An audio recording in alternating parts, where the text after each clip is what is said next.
লাইফে ups and downs আসে, that's part and parcel of everybody's life.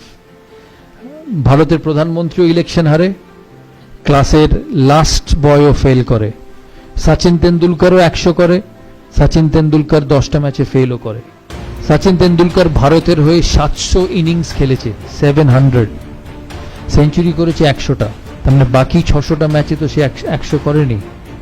But every time he has turned out for India, he has believed that he will succeed.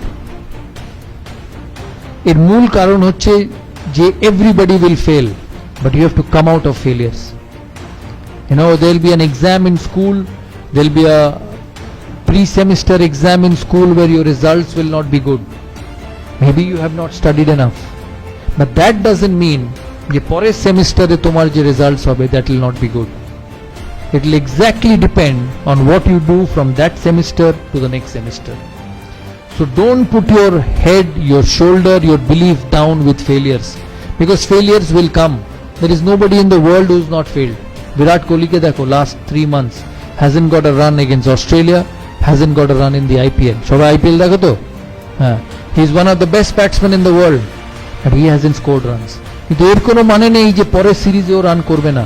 ও তখনই run করবে না যখনই ও নিজে বিশ্বাস করে যে ও রান করতে পারবে না। But if he believes that he will succeed and he works towards being successful, he will succeed.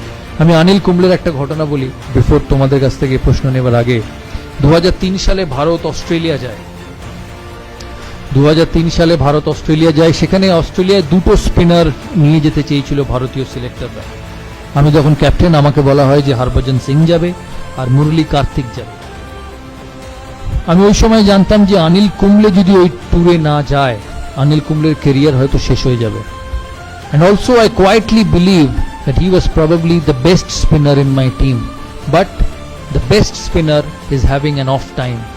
So there are two ways to deal with it. Either you let him go and let a career get spoiled, or you put an arm around his shoulder and say, hey listen, I back you. আমি মনে করি যে তুমি successful হতে পারো। কারণ একটা মানুষ যখন বড় প্লেয়ার হয়, বা একটা তোমাদের মধ্যে থেকে কেউ যখন 10 বছর বাদে, 15 বছর বাদে, 20 বছর বাদে সাকসেসফুল হবে, সে এতদিন ধরে যখন সাকসেসফুল হয়ে এসছে, তার মানে তার অ্যাবিলিটি আছে, তার মানে তার ভালো জিনিস করার যে কোয়ালিটি সেটা আছে। কিন্তু কোনো মানুষের লাইফের গ্রাফ এক থাকতে পারে না। It cannot be the same. You will go up, you will go down. But that is when a genuine leader comes in. আমি তখন সিলেকশন কমিটি মিটিং চলছে, রাত্রিবেলা সেমিফাইনালের আগে অস্ট্রেলিয়ার টিম হবে। আমাকে সিলেক্টররা বললো যে ওই 2 জন যাবে। আমি মিটিংয়ে ঢোকার আগে জনকে বলি যে অনিল কুম্বলেকে যেতেই হবে অস্ট্রেলিয়া, কারণ ও যদি না যায় his career will come to an end. John agreed. John বললো হ্যাঁ ঠিক আছে, অনিল কুম্বলে যাক। আমরা সিলেকশন মিটিংয়ে ঢুকি, 2 ঘন্টা, 2.5 ঘন্টা, 3 ঘন্টা সিলেকশন মিটিং চলে, কিন্তু অনিল কুম্বলেকে কোনো সিলেক্টর নিতে চায় না। আমি মিটিং শেষ হবার আগে অবধি বলি, যতক্ষণ না অনিল কুম্বলের নাম এই খাতায় লেখা হবে আমি এই মিটিং ছাড়বো না। অনেকক্ষণ তর্কাতর্কি পর সিলেক্টররা বলে ঠিক আছে, তুমি ভারতীয় টিমের captain, you are the captain of the side, I give you what you want. কিন্তু ভারত যদি ভালো পারফরমেন্স না করে, অনিল কুম্বলের আগে তোমার চাকরি যাবে। টিম সিলেক্ট হয়, অনিল কুম্বলে অস্ট্রেলিয়া যায়। অনিল কুম্বলে 5th টেস্ট সিডনিতে, লাস্টে, যেটা স্টিভ ওয়াল লাস্ট টেস্ট, তোমরা সবাই দেখেছো হয়তো, স্টিভ ওয়াল লাস্ট টেস্ট, ভারতকে 7 উইকেট নিতে হবে টেস্ট ম্যাচটা, সিরিজটা জেতার জন্য। আমার সকালে অনিল কুম্বলের সঙ্গে দেখা সিডনি মাঠে ড্রেসিং রুমে। আমি অনিলকে গিয়ে জিজ্ঞেস করি যে Anil, this is one of the biggest days in Indian cricket, কারণ ভারত অস্ট্রেলিয়ায় গিয়ে অস্ট্রেলিয়াকে কোনোদিন হারাতে পারেনি, and we have a chance of beating them. তখন আমি বললাম হোয়াট শুড আই ডু?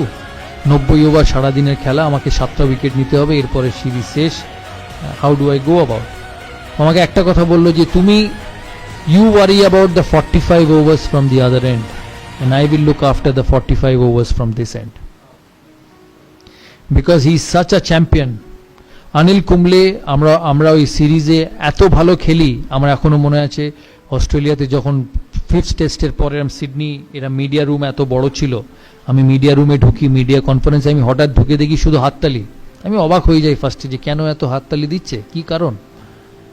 অস্ট্রেলিয়ার এক মিডিয়া আমাকে বলে যে we are extremely proud of the Indian team, যে লাস্ট 15 বছরে অস্ট্রেলিয়ান ক্রিকেট এত শক্ত ছিল যে কেউ কম্পিট করেনি।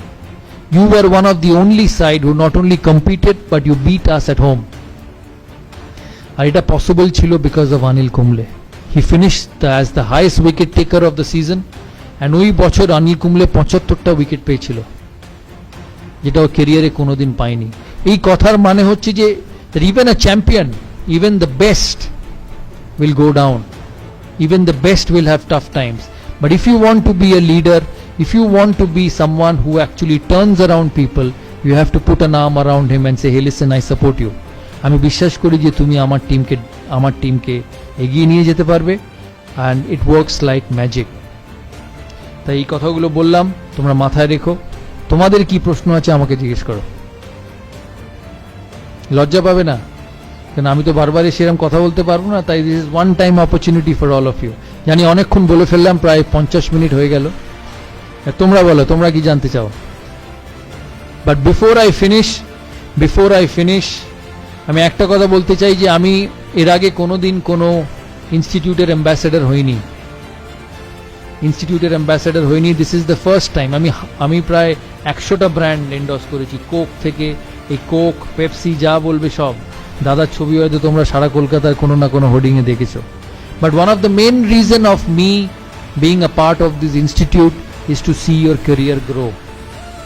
তাই আমার অ্যাসোসিয়েশন এই ইনস্টিটিউটের সাথে সাকসেসফুল তখনই হবে যখন তোমাদের ইনস্টিটিউটের চিফ ট্রাস্টি, তোমাদের প্রিন্সিপাল 1 বছর বাদে, 2 বছর বাদে বা 3 বছর বাদে যখন আমার সঙ্গে ফোনে কথা হবে, তখন যাতে বলতে পারে যে দাদা আপনি আমাদের ইনস্টিটিউটের সাথে ইনভলভ হয়েছিলেন, we have produced some scholars from this institute, and that will only happen because of you.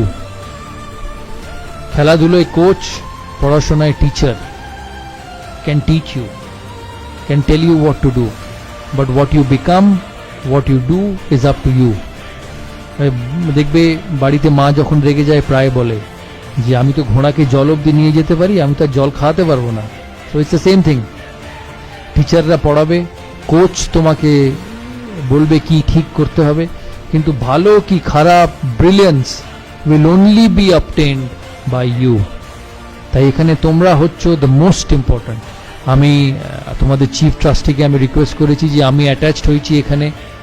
All what I want is a great environment for students to study, a great environment for students to showcase their talent and become the best.